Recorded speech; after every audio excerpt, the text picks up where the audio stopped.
Nagaan Waaqayyo Waaqa jiraataa hunduma keessanii faa baay'atu barattootaa fi hordoftoota Meetii Chaanaal akkam jirtu nagaa keessanii an nagaadha galata Waaqaa isinis baga nagaa keessan taatan barnoonni akkam jabaattu jabaadha guyyaa har'aa kan waliin ilaallu maqaa guyyoota torbanii fi maqaa ji'oota waggaati.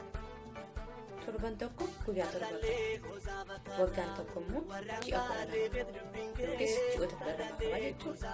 Dursa maqaa guyyoota torbanii waliin ilaallee sanii booda gara maqaa ji'oota waggaatti darbina. Egaa torban tokko guyyoota torba qaba. Guyyaan jalqabaa yookiis guyyaa inni duraa miixata jedhama. Guyyaan inni lammaffaa immoo qixxata jedhama.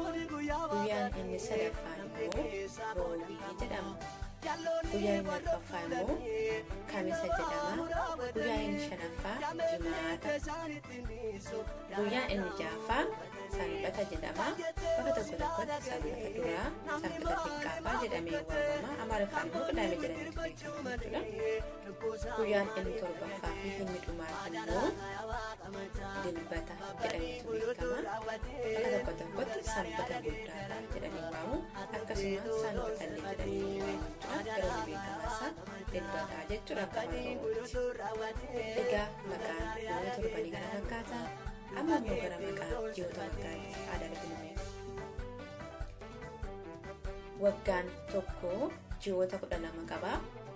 Ji'ni inni jalqabaa fi inni duraa ji'ni tokkoffaan fulbaana jedhama. Ji'ni lammaffaan immoo onkoloolessa.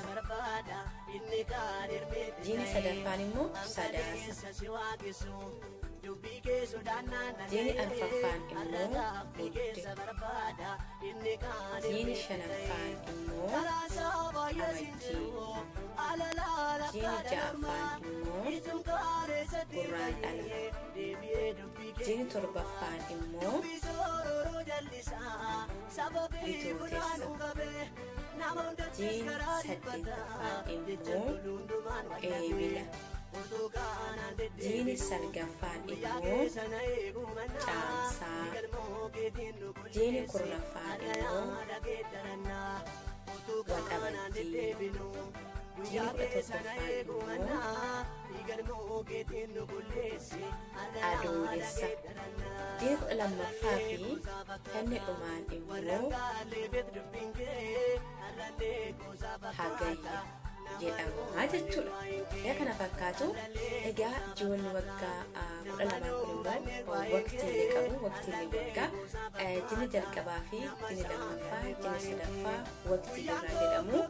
Ji'ni arfaffaa ji'ni shanaffaa ji'ni ja'affaan immoo waqtii bonaa jedhamu.